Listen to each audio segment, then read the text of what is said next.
Préparatif du mois de Ramadan, le ministre du Commerce a rencontré ce matin les opérateurs économiques et les associations de défense des droits des consommateurs. Mouvement estudiantin, mardi dernier à Niamey, plusieurs dégâts matériels ont été enregistrés. Réaction dans ce journal du directeur général de l'Agence nationale d'allocation des bourses et de plusieurs de nos concitoyens. Le siège national du PNDS Taria, cible d'une attaque hier par des individus non encore identifiés, en dénombre 3 blessés. Messieurs, mesdames, bonsoir et merci de votre fidélité à Télé Sahel. Retenez tout d'abord que le président de la République, chef de l'État, Issoufou Mamadou, a regagné Niamey cet après-midi, de retour de Paris en France, où il a pris part au sommet sur la sécurité au Nigeria qui s'est tenu le 17 mai dernier. À sa descente d'avion, le chef de l'État a été accueilli par le Premier ministre chef du gouvernement, Birji Rafini, avant d'être salué par les présidents des institutions, les membres du gouvernement et les représentants des corps constitués.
Autre aspect de ce journal, point de presse cet après-midi du directeur général de l'Agence nationale des allocations des bourses, ANAB, point de presse relatif à l'agression dont il a été victime et les dégâts enregistrés au niveau de son service suite au mouvement des étudiants. Un extrait de ce point de presse du directeur général de l'ANAB, Boubacar Gao. Le jeudi passé, 15 mai, que les étudiants ont été invités à venir prendre l'aide sociale. De leur propre gré, ils ont dit de surseoir à tout ça jusqu'à ce que nous ayons fini d'élaborer tous les états de paiement. Ce que nous avons fait. Le lundi, quand nous avons voulu reprendre, ils ont encore arrêté le paiement. Jusqu'à 13h10, mes comptables, ils étaient 2, alors que d'habitude pour la bourse, nous avons un comptable qui paye. Et cette fois-ci, pour aller vite, nous en avons réquisitionné un au niveau du ministère. Jusqu'à 13h10, ils attendaient. Et c'est en ce moment, nous avons fait les paiements le lundi jusqu'à 19h. Donc, le mardi, comme les états de paiement étaient en train d'être élaborés, mes agents l'ont fait avec les étudiants, en collaboration avec les étudiants eux-mêmes. Ils ont fait ces états jusqu'à 23 heures ici. Vous comprenez que je ne peux pas signer des états élaborés à 23 heures. Le matin à 8h30, les états m'ont été présentés ici. Je me suis assis. Automatiquement, j'ai écarté toutes les correspondances, toutes les instances que vous voyez ici, y compris d'autres choses urgentes. Je me suis mis à la vérification et à la signature de ces états de paiement. Ce que je crois être mon devoir de directeur général. Je ne peux pas signer n'importe quoi, n'importe comment. La preuve, c'est que vous voyez ici, sur cette page. C'est une page des mêmes états de paiement. Si vous regardez bien, il y a 8 doublons, c'est-à-dire des étudiants qui ont leur nom 2 fois sur cette page. Est-ce que j'ai le droit de signer ceci? Si ceci n'est pas un problème, peut-être que ça peut se détecter au niveau de la comptabilité. Mais moi, je laisse partir 1 200 000 francs comme ça, en disant, ok, la page est bonne. Or, elle n'est pas bonne. J'ai découvert, au cours des mêmes vérifications, eh bien, d'autres choses. Des appelés du service civique national qui ont leur nom sur les décisions. Avec ce que j'ai comme situation, des listes qui m'ont été fournies par le ministère des Finances, j'ai contrôlé, j'ai enlevé. Ça, c'est un exemple. Il y a plein de pages comme ça. Donc, ceux-là ne verront pas leur nom sur les États, bien que leur nom figure sur les décisions. Ça, c'est clair. Ils perçoivent leur pécule, ils n'ont pas le droit de percevoir l'aide sociale. Troisième exemple, il y a des erreurs de calcul. Même si c'est des machines, ce sont des machines, c'est les humains qui les manipulent. Là, j'ai un exemple aussi. Sur le total de ce qu'on doit payer à cette faculté, je vois 184 800 000. Or, on doit payer 184 950 000 parce qu'on a oublié un étudiant. En tout cas, il n'a pas été comptabilisé. Si on remet ce montant-là au comptable, bien sûr, il va avoir des problèmes. Je n'ai pas le droit de le faire. Donc, c'est pour tout ceci que j'ai dit aux étudiants qui sont arrivés très tôt le matin du mardi pour me demander de signer tout de suite les états. Vous imaginez bien, ils me donnaient des ordres. Ils faisaient du bruit ici. Jusqu'à ce que les gardes qui sont en bas, je ne sais pas qui les a appelés. Ils ont entendu le bruit. Ils ont accouru. Qu'est-ce qui se passe déjà? J'ai dit, ce n'est rien, calmez-vous. On a l'habitude, on va régler ça. J'ai dit, permettez-moi de grâce de faire mon travail. J'ai presque fini. Quand ce sera fini, comme d'habitude, je les transmets au comptable sans que vous ne le sachiez. Ce qu'ils ont refusé. Quand finalement ces états-là ont été signés par moi et remis au directeur des bourses pour transmission au comptable, ces étudiants-là étaient là devant moi. Le commissaire de police du 2e arrondissement, l'adjoint, il était là avec ses agents. Parce qu'ils sont venus, ils ont vu des étudiants entourer la nave. C'est leur devoir aussi. Un capitaine, le capitaine Issoufou, je m'excuse pour son nom, capitaine Issoufou de la garde républicaine, était venu avec ses éléments. Lui aussi, il a été alerté par la situation. Devant eux, devant le conseiller du ministre en matière sociale, j'ai remis ces états-là pour qu'on aille les remettre aussi au comptable. Les deux étudiants parmi eux ont suivi le directeur des bourses pour être sûr que les états sont parvenus. Eux-mêmes, ils ont attesté que c'est fait. Ils ont annoncé à leurs camarades qui étaient sur les lieux de paiement que les états sont là, on va tout de suite les payer. Et c'est 30 minutes après tout ça, moi j'ai dit à la police et à la garde républicaine, merci, le problème est résolu, vous pouvez partir. Et 30 minutes après, voilà que nous avons été envahis par des étudiants transportés dans des bus de l'État pour venir casser les locaux de l'État, pour venir chasser nos agents, molester nos agents.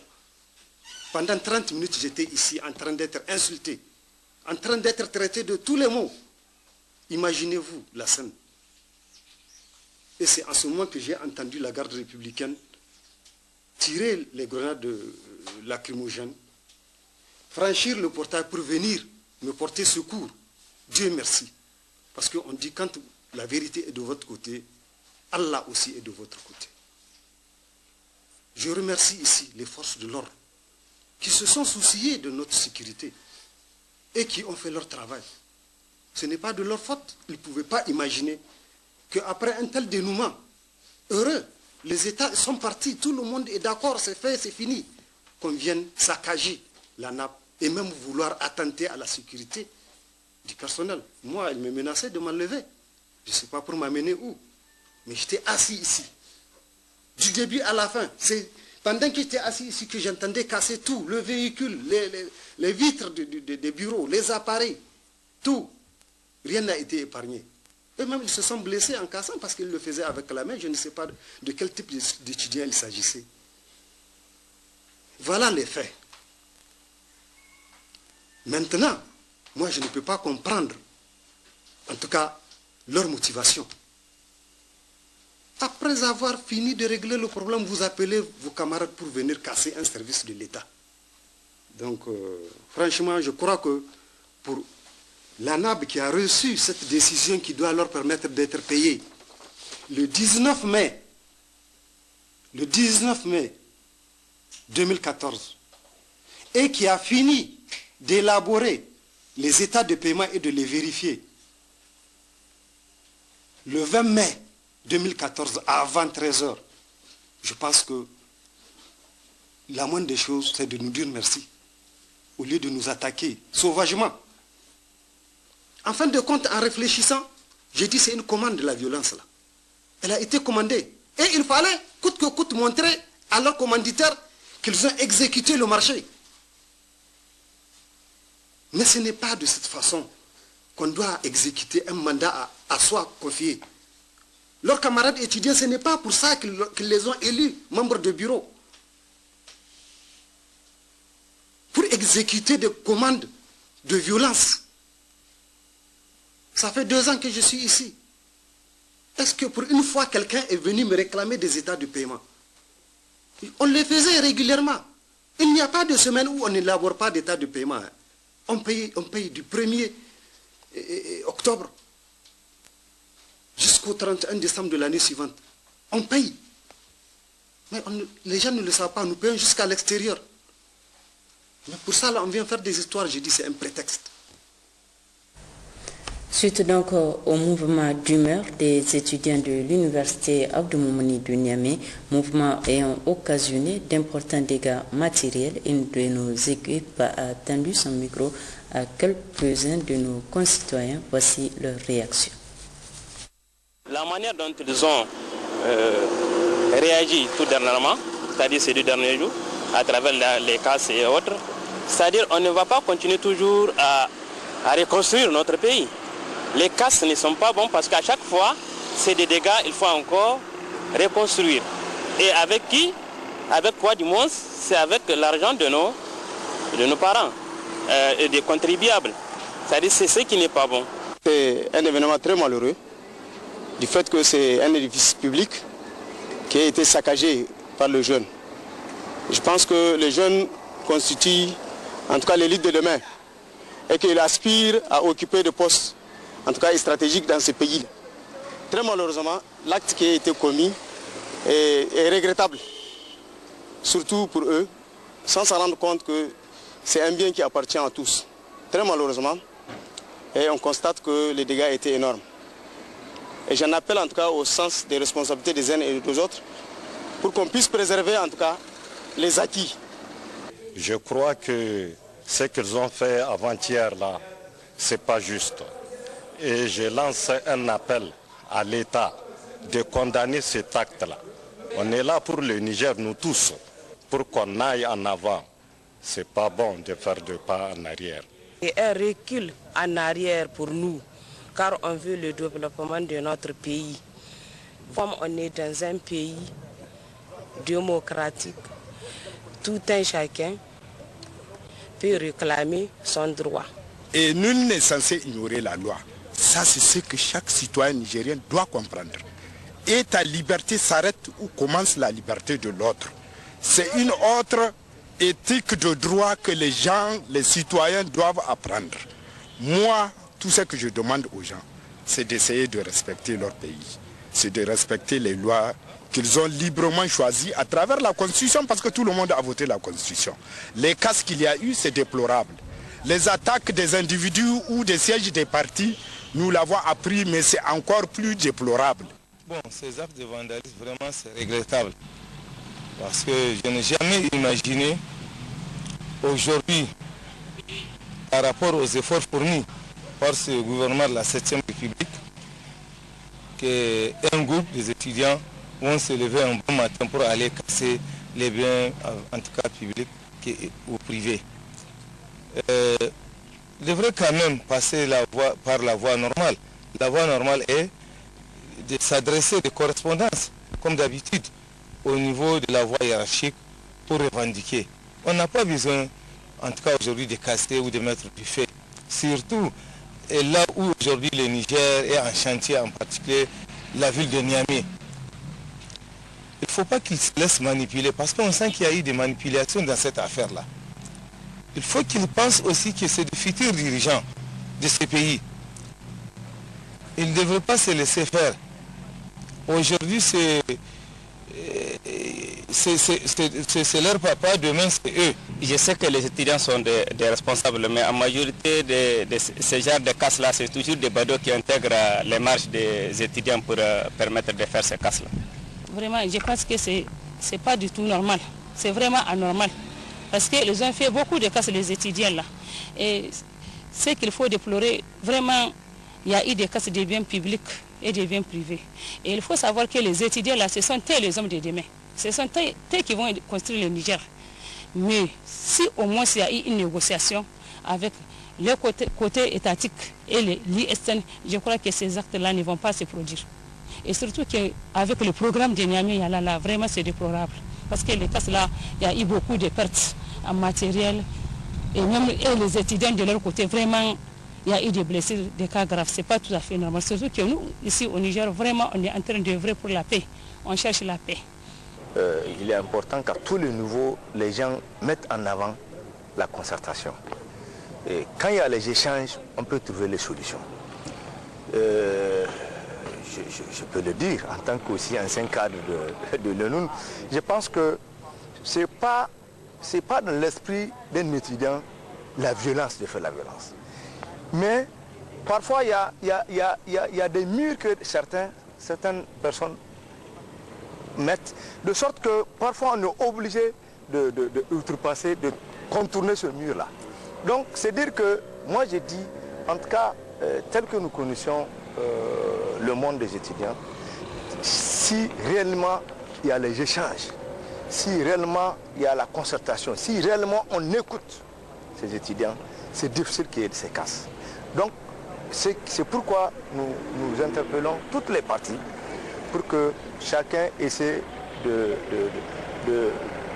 faire en sorte qu'il n'y ait plus ces violences. Parce que ce pays n'a pas besoin de violence.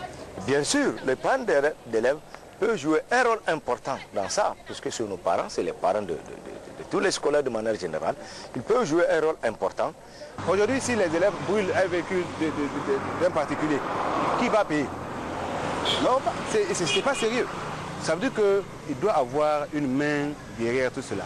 Je ne peux pas comprendre à la fin de l'année, au moment où les bacheliers se préparent pour aller pour le bac, les brevetés pour le BEPC, et les étudiants sortent pour brûler et casser, ce n'est pas du tout sérieux. Aujourd'hui, on doit interpeller les membres du bureau de l'UNUN ou bien du CD. C'est à eux vraiment de calmer leurs étudiants. Les étudiants, que ce soit les syndicats des étudiants, que ce soit n'importe quel syndicat, ils ne sont pas au-dessus de la loi. Premièrement, je crois que comme tout Nigérien, je dois reprouver ce que les scolaires ont fait.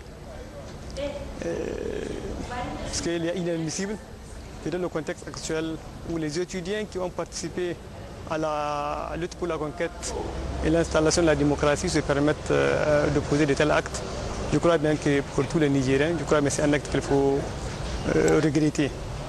Et ce qui est encore regrettable, c'est le fait que, au-delà du fait que les étudiants se sont pris au véhicule des civils, qu'ils se soient pris au symbole de l'État.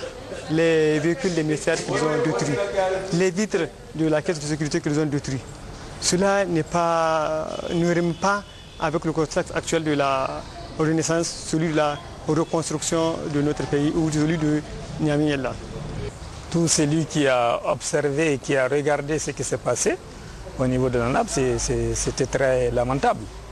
Je pense que l'USN étant un syndicat responsable, aurait dû ne pas se laisser aller dans cette désastreuse aventure parce que l'USN avait lutté dans ce pays-là pour l'avènement de la démocratie, donc pour le respect des droits.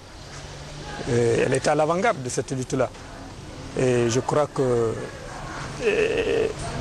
ne doit pas relever d'elle de poser des actes pareils. Et ça, vraiment, on déplore cela. Oui. Mais quand même, c'est le droit. L'État doit aussi privilégier le dialogue. C'est vrai que les étudiants, d'après leur dit, ils n'ont pas été satisfaits. Parce que c'est juste ce qu'on appelle aide sociale. Je crois qu'ils n'ont pas réussi. Et le Parlement, le ministre était sorti. Il nous a expliqué. Il a expliqué à l'opinion nationale et internationale. C'est-à-dire que les choses sont en train d'être faites. Donc ils sont au point de les satisfaire, mais malheureusement ils ne se sont pas entendus. Et ça c'est bien normal du moment que tu revendiques un droit, si tu n'es pas satisfait. On est à un moment de la démocratie, on est au moment de la démocratie, tout le monde peut manifester son mécontentement, ou bien si tu es satisfait, tu as le plein droit. Mais malheureusement, ce que nous on condamne, ce qui ne nous a pas du tout, comment dirais-je, élu, c'est le fait d'attaquer à un bien public. Le bien public, ça appartient à tout le monde. En fait, concernant leur acte, vraiment c'est à condamner parce que en tant que Nigérien, on doit se soucier des biens publics. À plus forte raison, des jeunes et des grands comme eux qui font des actes vraiment qui ne sont pas, comment dirais-je, de nature à amener la paix ou bien, comment dirais-je, c'est pas civique ce qu'ils ont fait, en un mot. Tout ce qui a été cassé appartient au Niger.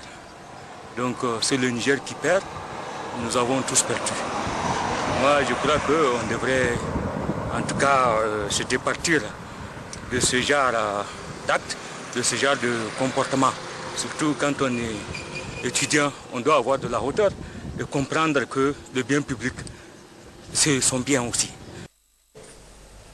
Autre fait marquant de l'actualité en ce jeudi 22 mai 2014, c'est l'attaque perpétrée contre le siège national du PNDS à Taraya. Une attaque criminelle dans la nuit d'hier à aujourd'hui aux environs de 4 heures du matin. Cette attaque, dont on ignore encore les auteurs, a fait 3 blessés, dont un grave, tous admis aux urgences de l'hôpital national de Niamey. À côté au Glassan et Soumela Ibrahim. C'est à l'aube naissante que des individus à bord d'un véhicule noir de marque Mercedes ont lancé 3 bidons de 4 litres d'essence dans l'enceinte du siège national du PNDS Taraya, faisant 3 blessés dont un grave. Un des bidons a atterri sur le toit et n'a pas pris feu. 2 autres ont atterri sur la terrasse où se trouvaient couchés quelques militants qui étaient endormis. Un des bidons a pris feu et a explosé, aspergeant du coup tous ceux qui étaient à côté. Il y a eu 3 brûlés, dont un très grave, qui a eu tout le thorax, tous les membres supérieurs donc brûlés. Il ne s'agit pas d'un montage, il s'agit bel et bien d'une attaque criminelle qui a été perpétrée, comme je le disais, par des individus inconnus pour le moment qui sont venus à bord d'une Mercedes. Le seul indice que nous avons, c'est que lorsque les gens se sont réveillés brusquement, ils ont vu 3 individus donc, prendre la fuite à bord d'une Mercedes dans la ruelle adjacente. Les 3 blessés sont présentement admis aux urgences de l'hôpital national de Niamey où ils ont déjà reçu les premiers soins. Un qui était sérieusement brûlé, en fait, la surface à peu près 40%. C'est un homme de la soixantaine qui semble sérieusement atteint. Donc on ne peut pas dire le pronostic est engagée, mais c'est des blessures très sérieuses que ça nécessite une réanimation. L'autre, ça va beaucoup mieux. Il a un peu moins de 10%. Il n'y a rien d'inquiétant, mais c'est assez sérieux. À l'heure actuelle, aucune information n'est encore disponible sur l'identité de ceux qui ont perpétué cet acte. Cependant, la police s'est déjà saisie de l'affaire et mène des enquêtes pour appréhender les auteurs de cette attaque. Oui, la situation socio-politique qui prévaut actuellement dans notre pays était au centre d'une déclaration rendue publique ce matin conjointement par la Mouvance pour la Renaissance du Niger MRN et l'Alliance pour la République et le changement ARC. Je vous propose la teneur de cette déclaration avec Moussa Seydou Kassé, membre de la MRN. De la situation à l'Assemblée nationale. Depuis quelques semaines, notre pays connaît quelques soubresauts politiques liés à la situation inacceptable qui prévaut au sein de notre Assemblée nationale. Cette situation n'a pour unique cause que le combat d'arrière-garde entrepris par M. Hama Amadou pour conserver par tous les moyens et contre vents et marées la présidente de l'Assemblée nationale qu'il a par ailleurs transformée en une tribune pour dénigrer et attaquer le régime. Pourtant, faut-il le rappeler, M. Hama Amadou a été élu à ce poste par la majorité parlementaire soutenant l'action et le programme du président de la République et que c'est souverainement que son parti et lui avaient quitté la mouvance en août 2013. Ce faisant, il pensait mettre son allié d'alors, le président de la République, en cohabitation. C'est à cette occasion, souvenons-nous, qu'il a intimé l'ordre aux militants de son parti de ne pas entrer dans le gouvernement. Ceux qui n'étaient pas de son avis se sont vus sanctionnés, alors que lui s'est réservé le droit de continuer à profiter des avantages acquis grâce à la majorité présidentielle. C'est aussi dans cette même logique qu'il a demandé aux députés de l'opposition de se sacrifier à son profit en renonçant au poste de membre de bureau et des commissions permanentes de l'Assemblée nationale. Mesdames et messieurs, c'est dire que la situation qui prévaut aujourd'hui à l'Assemblée nationale, que d'aucuns qualifient de crise politique, relève de l'alchimie politique dont seule l'opposition nigérienne en a le secret. La sérénité a quitté l'opposition depuis que les députés de la majorité ont déposé un projet d'amendement à la résolution portant règlement intérieur de l'Assemblée nationale visant à combler le vide sur les modalités de votation de la motion de défiance contre le président de l'Assemblée nationale. Or, ce projet d'amendement du règlement intérieur constitue le dernier verrou pour en finir avec cette incohérence qui voudrait qu'un président de l'Assemblée nationale minoritaire en rupture de confiance avec la majorité des députés continue à trôner à la tête de l'auguste institution. C'est pourquoi l'opposition, en soutien à M. Hama Amadou, voudrait par tous les moyens transformer cette question de son départ du perchoir en une crise politique qui bloquera l'institution, voire toute la République.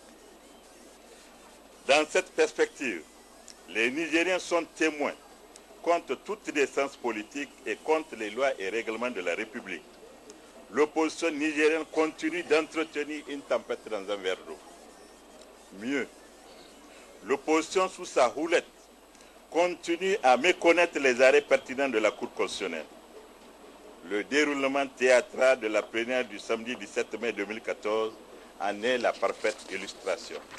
Cependant, cela ne nous étonne guère au regard du lourd passif de cette opposition en matière d'éthique politique. Aussi, quoi de plus normal que, stratégiquement, l'opposition s'accroche à ce qui lui semble être une bouée de sauvetage face à son naufrage certain au regard des succès enregistrés par le programme de la Renaissance. Dans son entendement, il s'agit plus précisément d'intoxiquer l'opinion nationale et internationale sur une prétendue crise politique qui mettrait en danger le fonctionnement normal des institutions et qui nécessiterait donc une solution. La demande d'une réunion du Conseil de la République s'inscrit dans cette même logique de création d'une crise politique artificielle, susceptible selon eux de braquer les investisseurs contre notre pays. Ces stratégies de bas étage qui reflètent l'ampleur du désarroi dans lequel se trouve aujourd'hui l'opposition n'ont nullement pris en compte la conscience claire qu'ont les Nigériens sur les motivations réelles sous-jacentes à toute cette frénésie qui s'est emparée de l'opposition et de leur détermination à ne pas céder au chant des sirènes. Pour notre part, au niveau de la majorité, nous gardons notre sérénité et notre foi en l'avenir, que nous savons radieux pour le Niger et son peuple, sous la renaissance et la conduite éclairée du président de la République. Mesdames et messieurs, si l'introduction du projet de modification du règlement intérieur a été l'élément déclencheur de la situation qui prévoit à l'hémicycle, le renouvellement du bureau a été, quant à lui, l'instrument de camouflage et de blocage des activités, ce malgré l'arrêt pertinent numéro 4 du 7 mai 2014 émis par la Cour constitutionnelle. Devant cette situation entretenue par l'opposition, les députés de la majorité ont introduit une nouvelle requête auprès de la Cour constitutionnelle afin qu'elle se prononce sur la violation par le président de l'Assemblée nationale des articles 89, 127 et 134 de la Constitution et les conséquences qui en découlent.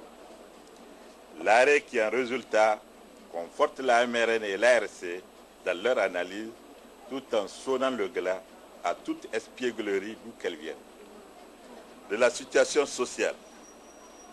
Sur le front social, l'accalmie observée sur l'ensemble des secteurs de notre pays, liée d'une part aux nombreux acquis engrangés ces dernières années par les partenaires sociaux et d'autre part à la volonté permanente de dialogue du gouvernement du Premier ministre Brigitte Raffeni, est perturbée par des actions sporadiques des élèves et étudiants dans la ville de Niamey.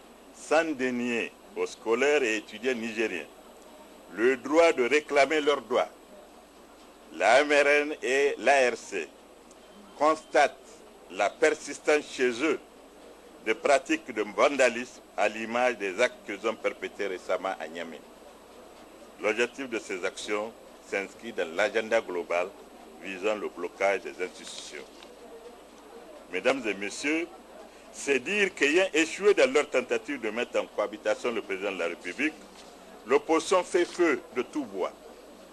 Elle suscite, anime, encourage et coordonne des actions susceptibles de contribuer à ce que le Niger cesse d'être un vaste chantier qu'il est devenu.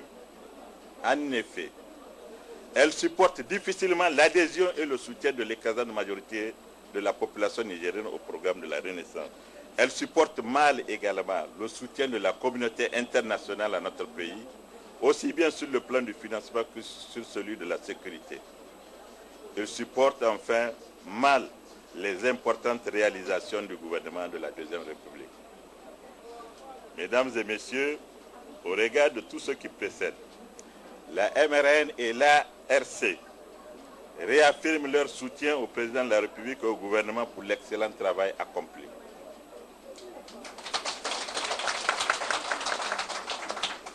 Condamne avec vigueur les attaques perpétrées au domicile du député Mohamed Ben Omar et demande aux autorités compétentes d'identifier et de traduire en justice les auteurs, complices et commanditaires conformément aux lois et règlements de la République. Soucieux de la paix et de la sécurité de notre pays, condamne la dégradation des biens publics et privés opérée le 20 mai 2014 à Niamey lors des manifestations illégales organisées par les étudiants. Demande aux députés de l'opposition de reprendre leur place dans les instances de décision de l'Assemblée nationale et de se conformer à l'arrêt numéro 6 du 15 mai 2014 de la Cour constitutionnelle dans l'intérêt bien compris de la démocratie. Lance un appel à tous les députés pour accélérer l'examen des nombreux dossiers en souffrance à l'hémicycle. Appelle les médias à plus de responsabilité dans le traitement de l'information. Souhaite un hivernage fécond à nos paysans qui viennent d'engager les travaux champêtres. souhaitent un bon déroulement des examens scolaires de fin d'année, expriment leur solidarité et leur compassion au gouvernement et au peuple nigérian suite au rapt des jeunes filles et aux attentats de Kano et de Jos. Vive la MRN et l'ARC, vive le Niger. Je vous remercie de votre aimable attention. Suite de cette édition, fait hier à Maradi de la réunion annuelle des cadres de l'agriculture, édition 2014, placée sous la présidence du ministre d'État, ministre de l'Agriculture, Abdoulabo, en présence du haut commissaire à l'initiative 3N. La rencontre avait pour thème la contribution de l'agriculture familiale dans la mise en œuvre de l'initiative 3N. Sanoussi Garba, Adine Aglas. 2014, les travaux de la réunion annuelle du cadre de l'agriculture RACA, édition 2014, ont permis aux participants de partager les leçons apprises de leurs diverses et riches expériences respectives sur la mise en œuvre et l'atteinte des résultats de l'initiative 3N et en particulier la contribution de l'agriculture familiale au processus. La rencontre a également permis aux participants de partager les informations sur les préparatifs de la campagne agricole qui s'annonce, les plans d'action 2014 du ministère, ainsi que sur les initiatives et autres réformes en cours au niveau du ministère de l'Agriculture visant à créer les conditions de développement de l'agriculture, d'amélioration de la sécurité alimentaire et de la contribution du secteur à la création de richesses et au développement économique et social du Niger. D'une manière générale, l'objectif global de la rencontre était d'analyser la contribution de l'agriculture familiale à l'atteinte des résultats de l'initiative 3N et les perspectives pour son amélioration. Le ministre d'État Abdoulabo s'est félicité, tout comme le haut commissaire à l'initiative 3N, de la qualité des débats et la pertinence des interventions des participants avant de renouveler au nom du gouvernement et du peuple nigérien ce remerciement à tous les partenaires techniques et financiers pour leur accompagnement. La réunion annuelle du cadre de l'agriculture n'a pas manqué de formuler une série de recommandations dont la pertinence prouve éloquemment la volonté et l'engagement de tous dans le processus du plan d'accélération de l'initiative 3N. Les Nigériens nourrissent les Nigériens. Accélérer le processus d'adoption de la loi d'orientation et de programmation agricole pour garantir le droit à l'alimentation consacré par la Constitution, l'OMD1 est l'objectif principal de l'initiative 3N. Actualiser le plan d'investissement du plan d'accélération de la mise en œuvre de l'initiative 3N pour prendre en compte les programmations des projets et programmes en cours. Accélérer le processus d'évaluation du potentiel en terres irrigables et irriguées du Niger afin de permettre d'asseoir une bonne politique de développement de l'irrigation. Faciliter la libération de la subvention et de la procédure de passation de marché à la Caïman pour qu'elle commande et mette à la disposition des centrales communales les intrants matériels à temps. Fait à Maradi le 21 mai 2014, la réunion. Inauguration officielle ce jeudi à Maradi de la Maison de la Femme au centre régional Goudia de Maradi. La cérémonie inaugurale a été présidée par la ministre de la Population, de la Promotion de la Femme et de la Protection de l'Enfant. Le compte rendu de Maman Oumarou et Moussa Jariri. La construction de la Maison de la Femme à Maradi, dénommée Centre régional Goudia, le premier du genre au Niger, pour une bagatelle somme de plus de 309 millions de francs CFA, est l'aboutissement d'un processus de coopération entre le Niger et le Royaume d'Espagne à travers l'Agence espagnole de coopération internationale pour le développement. Bâti sur une superficie d'1 hectare, ce centre comprend 3 blocs composés d'une grande salle de réunion, d'une capacité de 150 places, des salles de formation, des bureaux, d'un réfectoire, d'un dortoir et des stands d'exposition. La levée du ruban consacrant la mise à la disposition à toutes les femmes de Maradi du centre Goudia avec toutes ces installations que la ministre et sa délégation ont visité de fond en comble. La présence massive des femmes à cette importante cérémonie, ainsi que celle des préfets des départements, des maires des arrondissements communaux, des représentants des sultans du Kassina et du Gobir, des cadres centraux, régionaux et départementaux de la population, de la promotion de la femme et de la protection de l'enfant, prouvent leur adhésion aux nobles objectifs poursuivis à travers la création du centre Godia de Maradi. Un enthousiasme partagé par l'ensemble des intervenants, notamment le maire central de la ville de Maradi, Kassem Mokhtar, et le premier vice-président du conseil régional, Mohamed Sraj Moussa, qui ont remercié le Royaume d'Espagne au nom de toutes les femmes de Maradi pour sa marque de sympathie pour la région. Pour l'ambassadeur du Royaume d'Espagne au Niger, la réussite de ce centre de référence pour toutes les autres régions n'est pas un choix, mais une obligation au vu des objectifs qui l'ont été assignés. Un sentiment de travail bien accompli que partage la ministre Mekibi Kadijatou Dandobi. Pour accomplir sa vision, le centre régional Godia, dans le respect de la mission du plan stratégique du ministère, soutient toutes les unions de la région de Maradi à résoudre les principales contraintes qui affectent négativement les femmes membres en termes d'efforts de développement pour atténuer les revers économiques, sociaux et politiques qu'elles vivent quotidiennement. Sa démarche de changement se base sur le potentiel humain que représentent les femmes des unions. Elle impliquera aussi les hommes à travers des actions de sensibilisation et d'information pour un changement de comportement. Soulignons enfin qu'à terme, toutes les régions de notre pays seront dotées de maisons de la femme, cadre fédérateur pour les différentes organisations féminines au Niger. Fin à Maradi de la toute première rencontre nationale du réseau des femmes élues locales du Niger. C'est la ministre de la Population, de la Protection de la Femme et de la Promotion de la Femme et de la Protection de l'Enfant, Dr Mekibi Kadijatou Dandobi, qui a présidé la clôture de cette réunion. Kassoum Moutari, Maman Omar. Soulignons que cette assemblée constitutive du réseau des femmes élues locales du Niger est placée sous le haut patronage de la ministre de la Population, de la Promotion de la Femme et de la Protection de l'Enfant, Mme Mekibi Kadijatou Dandobi. Elle a pour thème « Affirmation du leadership féminin dans le contexte de la décentralisation », occasion saisie par l'ensemble des participantes à cette rencontre de Maradi pour mettre en place toute transparence et d'une manière démocratique un réseau des femmes élues locales du Niger, référant en abrégé. Le réseau, composé de 34 membres, a comme présidente Mme Abdou Assouma Okoseti, maire de la commune urbaine de Bernangawari.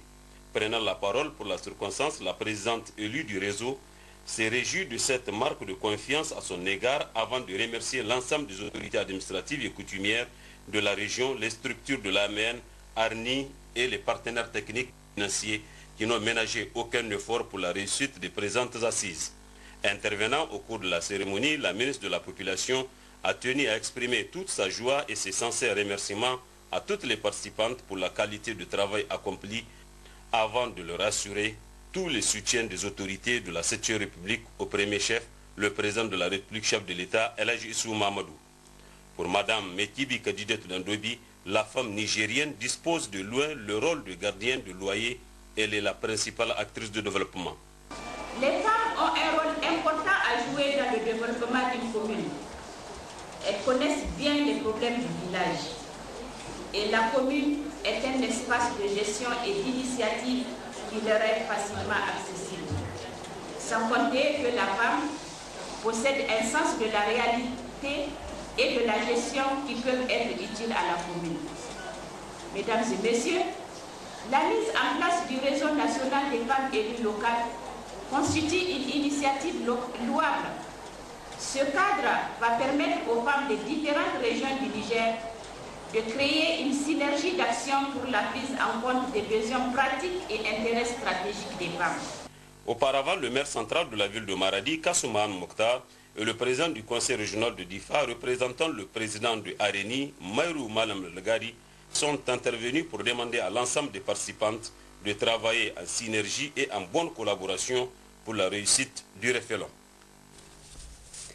La ministre des Enseignements secondaires était ce mercredi dans la région de Tillabéri Madame Betty Echeto Habibou Oumani a effectué plusieurs visites dans les départements de Tillabéri et Ayoru et présidé une rencontre avec les partenaires sociaux du secteur. Nous y reviendrons dans nos prochaines éditions. Dans la région de Zender, la ministre déléguée à l'aménagement du territoire et au développement communautaire poursuit sa mission avec des visites dans les services départementaux et les réalisations du programme de renaissance avec l'appui des partenaires au développement. Dans le département de Kanté, la ministre déléguée à l'aménagement du territoire et au développement communautaire Binta Fodi Ibrahim a présidé l'atelier de partage sur les résultats de l'expérience du volontariat national. Cette expérience a consisté à mettre à la disposition de 9 communes du département de 9 jeunes diplômés pour appuyer les conseils. La ministre déléguée à l'aménagement du territoire chargée du développement communautaire a visité les directions départementales de Magaria, Dungas et Gouré. Quelques difficultés liées au fonctionnement des services ont été relevées ainsi que les initiatives des responsables. Elle a demandé la création d'un cadre de concertation et de synergie pour mieux coordonner les actions de développement, le respect des orientations du gouvernement et de protocoles d'accord signés entre les ONG et les autorités. Elle a ensuite visité les sites de culture irriguée de Sawaya dans le département de Magaria et le site de focardage de la mare de Bade dans le département de Magaria et celui du lac de Guidemouni. Elle a noté avec satisfaction les succès éclatants de ces opérations conduites par les partenaires qui appuient la mise en œuvre du programme de renaissance Initiative 3N. Il s'agit notamment des ONG, projets et programmes dont le PAM, le PPI Rwamou qui a aménagé 3 hectares de terre à Bade, 30 hectares à Guidemouni et l'ONG Association nigérienne des secours de l'environnement en Seine qui a un objectif de 400 hectares de terre à récupérer à Guidemouni. Les ONG SEV, IDB et le Fonds des Nations Unies pour l'enfance ne sont pas en marge de ces actions de développement. La ministre Binta Fodi a visité à Gouré le site de récupération des terres de Courdéol. 60 hectares de terres y sont récupérés pour une enveloppe de plus de 14 millions de francs CFA financée par PAC RC. Dans le département de Kanté, le phénomène de la migration clandestine était au centre de la rencontre entre la délégation de la ministre déléguée à l'aménagement du territoire et du développement communautaire et la population de la localité. Sandanatahi Lawal Babali. Le programme de renaissance offre un panel d'activités à la population. Culture irriguée, pêche, focardage des mares, récupération des terres. Toutes ces activités font aujourd'hui renaître l'espoir chez cette population. Fini donc l'exode rural et le phénomène nouveau, la migration clandestine qui fait la mauvaise réputation de ces départements. C'est du reste lors de la visite que la ministre déléguée à l'aménagement du territoire et au développement communautaire a effectuée dans ce département, plus précisément dans le village de Dangoudao. En corroborant les propos de la ministre Binta Fodi Ibrahim, Kalla Moutari a renchéri que ce phénomène de la migration, que rien ne saurait justifier, doit être stoppé à tout prix car il n'a rien de moins qu'un crime odieux, surtout qu'il met en péril la vie des femmes et des enfants. Il est à noter que ce message du gouverneur semble être bien perçu par la population et les jeunes filles de Dangoudao qui l'ont répercuté dans cette chanson.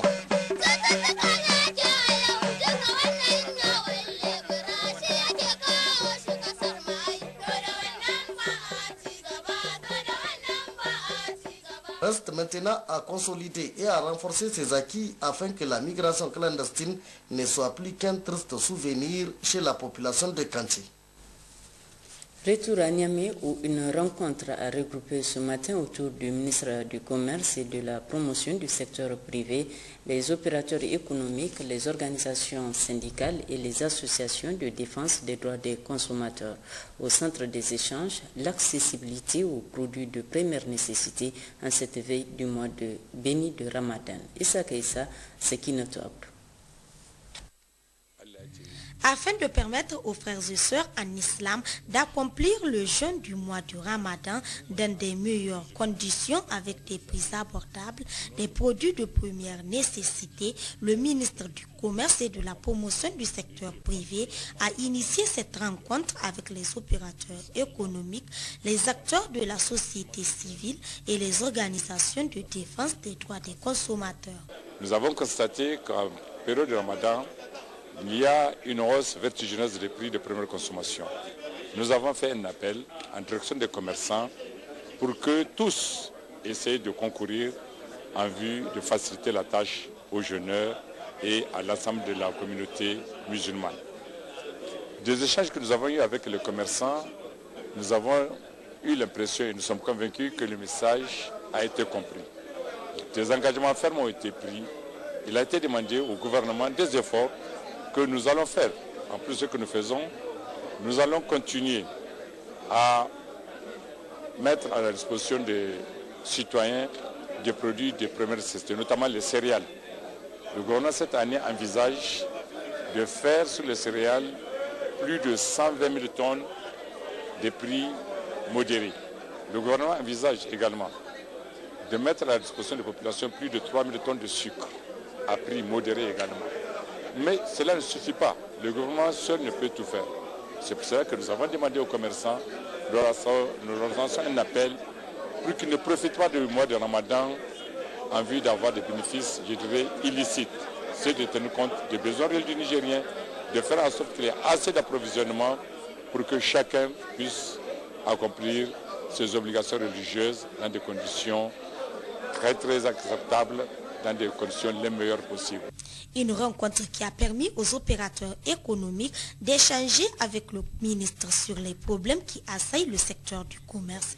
Plusieurs propositions sont faites et des engagements sont pris par le ministre et les opérateurs économiques pour éviter une flambée des prix des produits de grande consommation pendant le mois béni du Ramadan. La haute autorité de lutte contre la corruption et les infractions assimilées HALCIA a organisé ce matin à l'hôtel Le Phénix une journée de réflexion et d'échange avec les médias publics et privés. C'est le ministre de la Communication chargé des relations avec les institutions qui a présidé les travaux. Borika Albadja Hadizamide. Quel rôle doivent jouer les médias dans la lutte contre la corruption au Niger? C'est pour répondre à cette question que la haute autorité de lutte contre la corruption et les infractions assimilées, HALCIA, a rencontré ce matin à l'hôtel Phénix les journalistes des médias publics et privés. Le vice-président de la HALCIA, dans son mot introductif, a indiqué les missions de cette institution. La présente rencontre s'inscrit donc dans le cadre de la mise en œuvre de l'une des composantes essentielles des missions de la HALCIA, à savoir réflexion, échange et information avec des acteurs impliqués dans la lutte contre la corruption. La lutte contre la corruption est un sujet à la fois passionnant et vaste, mais également d'actualité et qui nous interpelle tous.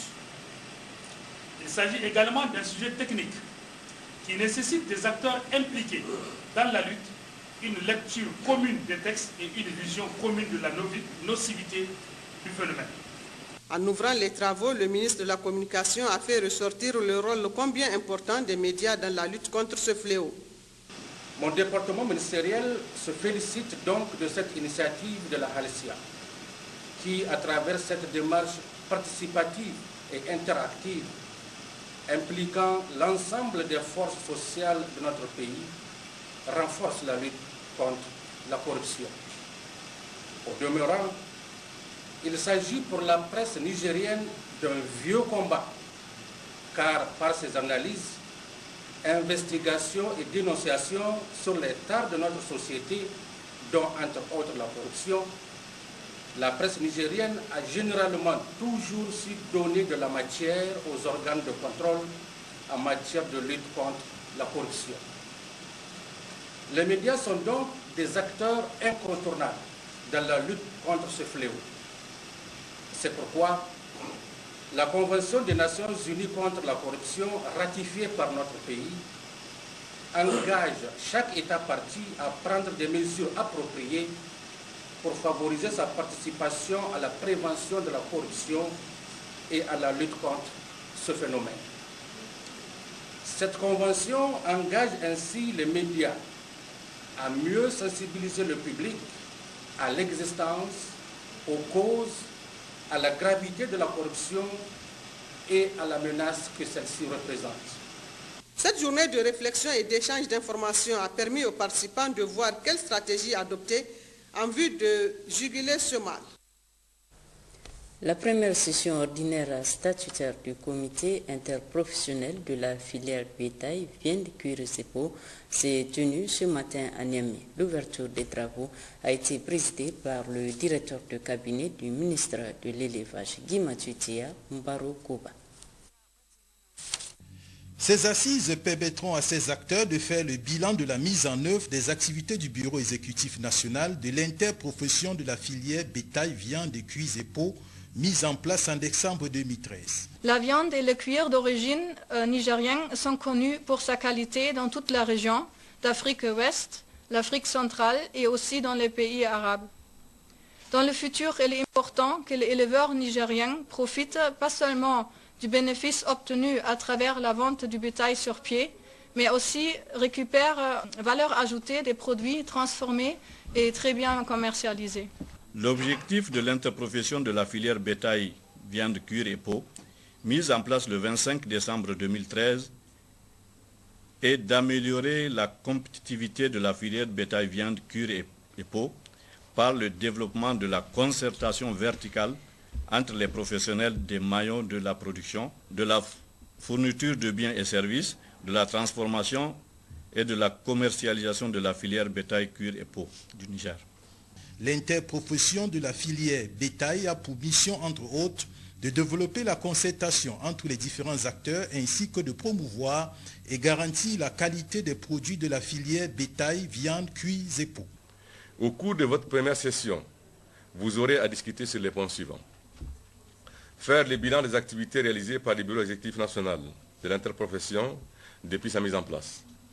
Faire la situation sur la mobilisation des ressources financières internes et externes de l'IP. Réactualiser et valider le programme d'activité du premier exercice de l'interprofession. Il faut noter que l'interprofession de la filière bétail, viande, cuisse et peau est composée de 4 organes, à savoir l'Assemblée générale, le comité interprofessionnel national, le bureau exécutif national et le comité de contrôle.